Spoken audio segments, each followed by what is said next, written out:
Hey guys, welcome to Anya's home. To Anya's documentary. No! No! Make some noise at the great Binibinis. Sitting back, baby, watching you burn. No, Shiri Faye the Lanterna. Anya Shimmery Sincero. you blew it, baby, years ago. Can't get with me now, I'm grown.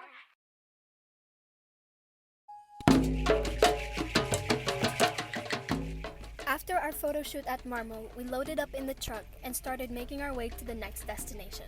If you can't tell, standing in the back of the truck is our favorite spot, especially riding through Kabangkalan, where the Tuburan Coffee Farm is located.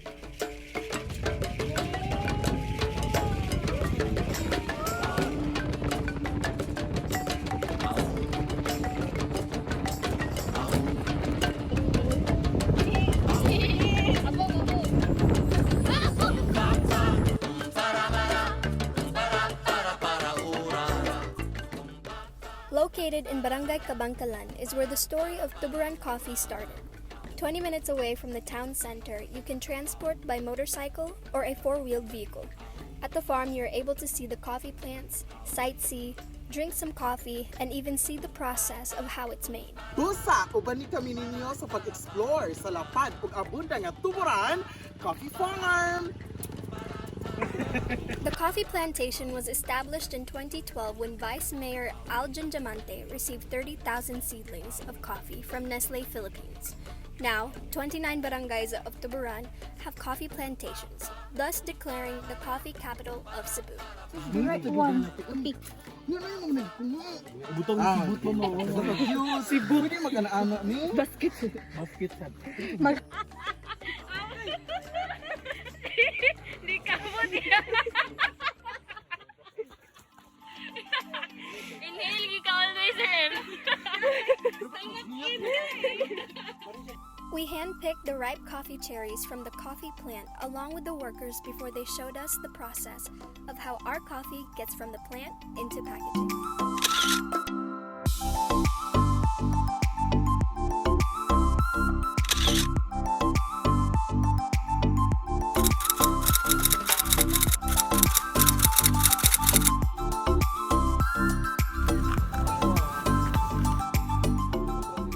Not only do they have just coffee beans here, but they also have their small farm of honeybees.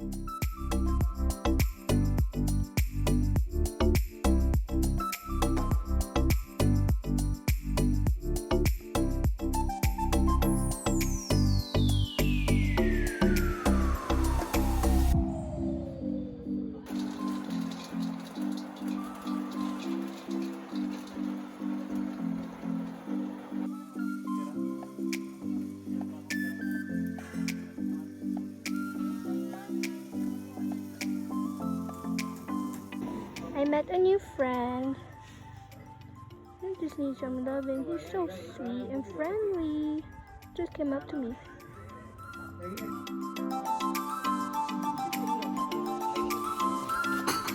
Today, I came here. The Tuburan is the first time. And I was surprised. The coffee is very nice, very yummy. 2, 1. Another place to try out Tuburan coffee is in Tuburan Cafe, which you can visit here in Barangay 6.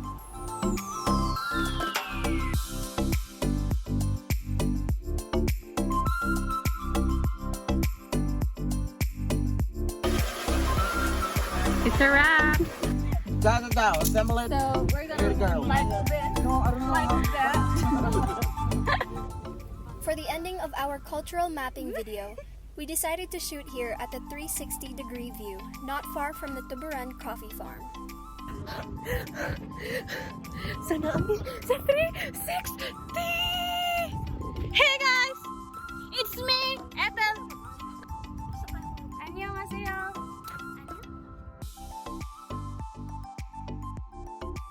This beautiful overlooking view can be reached after passing by Atabay Peak and before arriving at the farm. Many people come to visit for the view and even to camp overnight. Nice! So beautiful! Oh my God, it's so pretty. Siraya rin ka.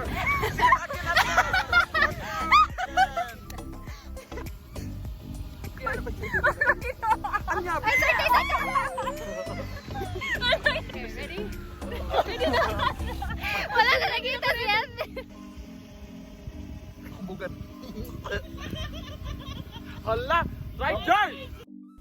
For the outro of our video, we all had to share our thoughts on our adventure and create a hashtag that would describe our municipality, which took a lot of tries, which means a lot of bloopers. Of course, my hashtag is #Tuburan Adventure.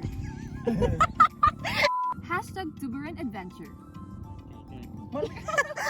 And let's always remember to forget to support. Let's remember to forget.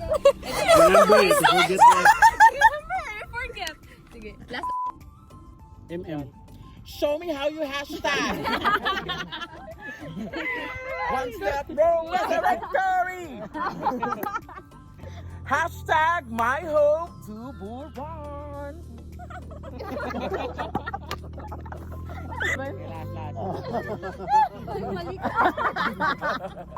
Hashtag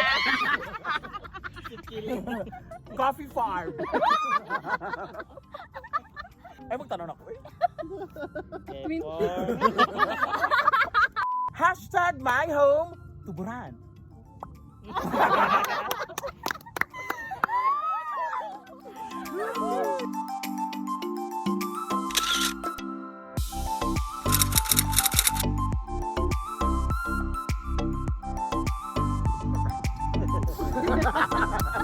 It's so sad to see this adventure come to an end, but it doesn't mean that's the end of our exploration. Phase 1 of our cultural mapping may be over, but I'll see you soon for our Phase 2. Let's always remember to travel responsibly and respect the places we visit. Thank you so much for watching, and to more adventures with you guys. Bye!